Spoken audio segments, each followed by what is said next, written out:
When it comes to fear, I have this exercise that I like to do, and this can be fear of anything. Fear of failure, fear of success, which is really common in business and with entrepreneurs. It can be, obviously grounded in lack of self-confidence or self-doubt, things that we all experience.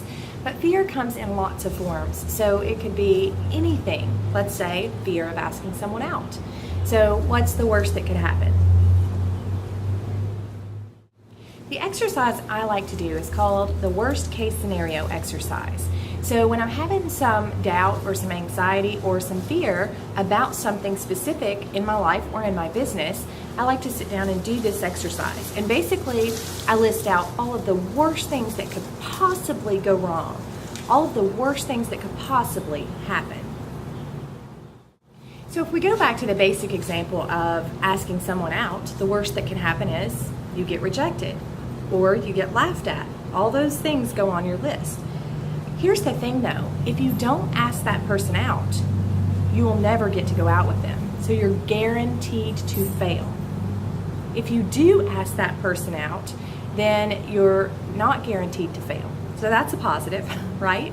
And basically when it comes to business, you are never guaranteed to fail. So let's say with business that you're thinking about starting a website, or you're thinking about launching a product, or you're thinking about going into a partnership or whatever. So you have some doubts, maybe some issues with self-confidence or some concerns or a little anxiety or whatever the case, basically fear. And you go through and you do the worst case scenario exercise and write out all of the worst things that could possibly happen if you move forward. And I'll tell you why this is such a great exercise. It's great because what it does is it takes those thoughts out of your head and you put them on paper or on the screen in front of you. Now, when things are in your head, you deal with them emotionally. But when things are outside your head and they're on that screen in front of you or on that paper in front of you, you deal with them logically. So therein becomes the thing that magically helps you work through the worst case scenarios. So instead of feeling an emotional attachment to them like fear or anxiety or doubt or what have you, you can actually view them logically and then deal with them from that perspective. And I'm telling you, when you do write out the worst case scenario, when you write out all the worst things that could possibly happen in any given scenario, they're never as bad as they seem in your head.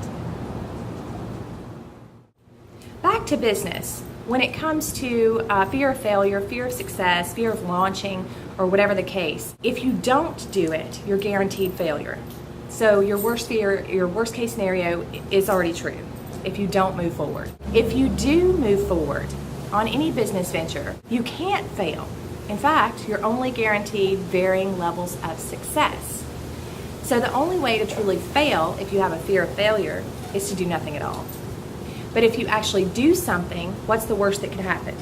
Nothing. That's the worst that could happen. No traffic, no sales, no conversions, no JV partners. Nothing is the worst that could happen. Now, in that worst case scenario, now you have an option. So you can fix whatever was wrong. You can get more traffic.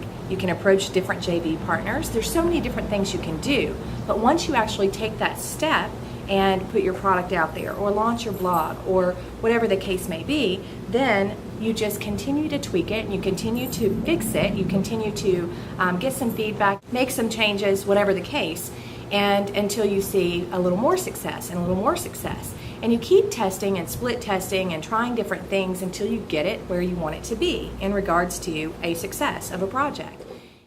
And so going back to the fear of failure, the only way to truly fail is to do nothing at all. That's the only way. And so you're guaranteed failure by doing nothing based on a fear of failure. But if you do anything, if you do something, you're guaranteed success, varying levels of success, which you can then work on and fix and grow into something better.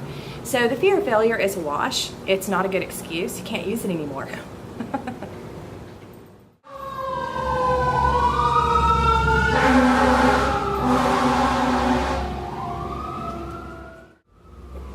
Now the fear of success, that's a different story. You could have a fear of, what if I can't keep up? What if I have a huge growth spurt, growing pains, something I'm not prepared for?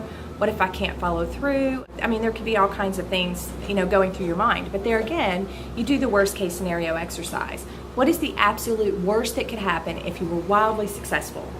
what emotional attachment do you have to that? Do you have a negative attachment to money? Some people do.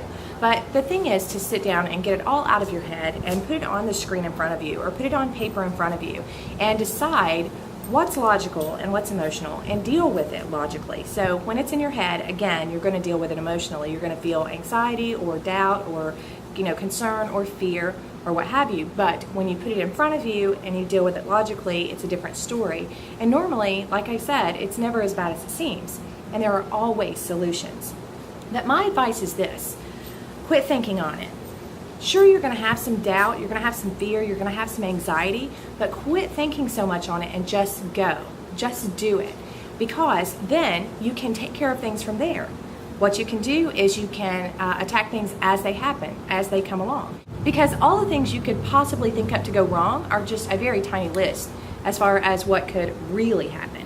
And you really have no idea. These things that you're concerned about could never become an issue, and the things you never thought of could, like fall in your lap and be amazing or be horrible. But you can only deal with it as it happens. Cross that bridge when you come to it, kind of thing.